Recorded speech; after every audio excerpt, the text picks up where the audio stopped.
With mortgage rates rising and rents continuing to rise, more people may be asking themselves the age-old question, rent or buy? Before plunking down money on a down payment, consider what the next few years could look like for you. Are you interested in planning routes, or is there a strong chance that you'll relocate in 3 to 6 years? If the latter is a possibility, you may not want to buy because the closing cost and commissions are likely to negate the benefits. But renting is expensive. From 1985 to 2020, the national median rent price rose 149%, while overall median income grew just 35%. So let's take a look at some of the numbers. Let's take a renter in Boca Raton, Florida, who's paying $3,000 a month rent for their family's apartment. We know that rents are forecasted to continue rising an average of 4% a year. So let's look at this on a 7-year time horizon, which is about the average time a homeowner keeps their home. At year 7, that $3,000 a month rent is now $3,900 a month, a $900 a month increase. So they've been paying rent for 84 months and have absolutely nothing to show for it.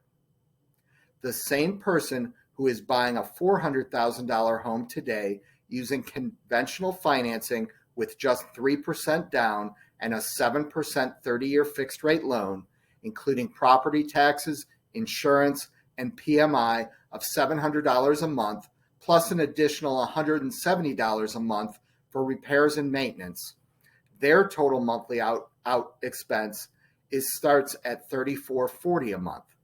So yes, they're paying about $440 a month more than renters would initially. Plus, they had to pay $12,000 in down payment and about $8,000 in closing costs and prepaids. We also need to account for property taxes and insurance rising over the next 7 years as well. So let's include a 2% annual increase for both of those. The total outlay of cash and monthly payments are significantly less by renting, but only until about year 4 or 5. That's when it shifts to a lower payment to own. But that's really just the simple math. We need to dig a little bit deeper to see the real benefits of owning and whether it makes sense versus buying. Remember, that house is going to continue to appreciate in value. In Palm Beach County, the average appreciation rate is over 4% a year. That's historically, not just the current year or last year. That's going back 50 years. So a home value would increase from $400,000 to $554,000 in year 7.